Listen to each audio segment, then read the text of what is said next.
नमस्कार, हाम्रो YouTube च्यानलमा तपाईहरुलाई हार्दिक स्वागत छ। आजको भिडियोमा हामी नेपाल सुन चाँदी व्यवसायी महासंघले तय गरेको दैनिक सुन चाँदी दरको बारेमा जानकारी दिन गइरहेका छौं।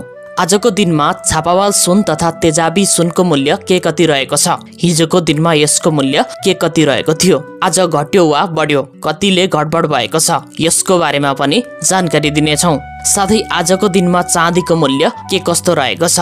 हिजोको तुलनामा घटेको छ या बढेको छ? यसको बारेमा पनि चर्चा हुनेछ। नेपालमा विभिन्न चाडपर्वहरू दशैं, तिहार, छठ, तीज साथै विवाह, व्रतबन्ध, जन्मदिन लगायतका कार्यक्रममा सुन चाँदीको बिक्री वितरण हुने गरेको छ।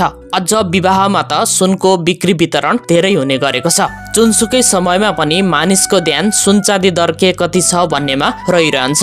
त्यसैले पनि सुन चाँदी दरलाई सर्वाधिक चासोको रूपमा हेर्ने गरिएको छ। यसैलाई मध्यनजर गरेर आजको भिडियोमा हामीले सुन चाँदी दरको बारेमा जानकारी दिन गइरहेका छौं। आजको दिनको सुन चाँदी दर यस प्रकार रहेको छ। आज मिति